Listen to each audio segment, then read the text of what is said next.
ॲथरच्या दमदार स्कूटर्स आता कुडाळमध्ये. ॲथर 450 आणि ॲथर रिस्टा.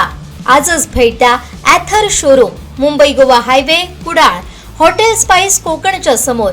संपर्क 9730 10 64 77.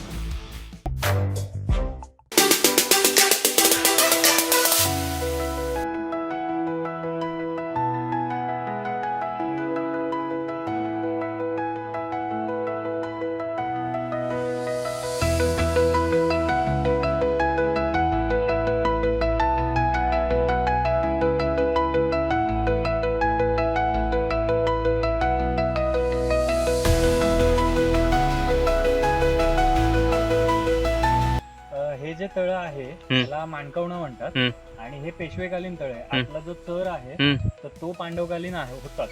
पण ही जी 20 मीटरची जी ही आहे तळी, तर ही पेशव्यांनी बांधलेली आहे. पेशव्यांच्या काळात त्यांचे सेनापती होते वीरबापू गोखले. तर त्यांचा आजोळ विजयदुर्गला आणि सासर इकडे अभ्यंकरांकडे होतं.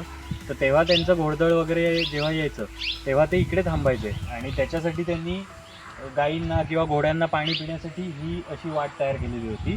आणि माणसांना उतरवून पाणी पिण्यासाठी किंवा कळशी भरण्यासाठी त्यांनी इकडून पायऱ्या वगैरे करून असं आतमध्ये जायची सोय केलेली होती.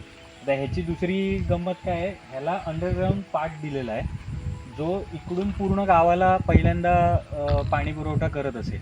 पण तिकडे जर बघितलं ही झाडं पूर्ण त्याच ह्याच्यावर उगवली आहेत, त्याच पाटात. तर हे पाट एक इकडच्या गावाच्या ह्या भागाला आणि एक त्या भागाला असे 2 पाट जातात.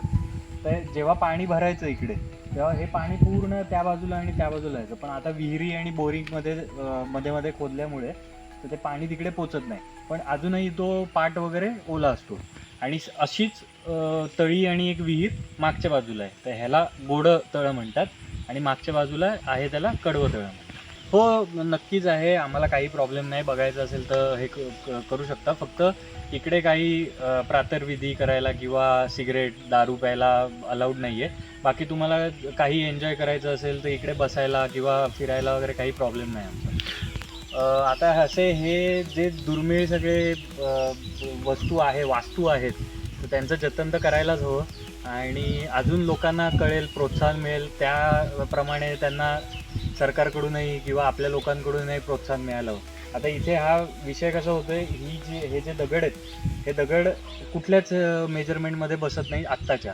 तर ते उचलण्यापासून किंवा ते रिनोव्हेट करण्यासाठी कायच आपल्याकडे पद्धत नाही आहे किंवा सोय नाही आहे. तर त्याच्यामुळे तसं जर काही उपलब्ध झालं तर हे अजून वाढवता येईल. निश्चितच.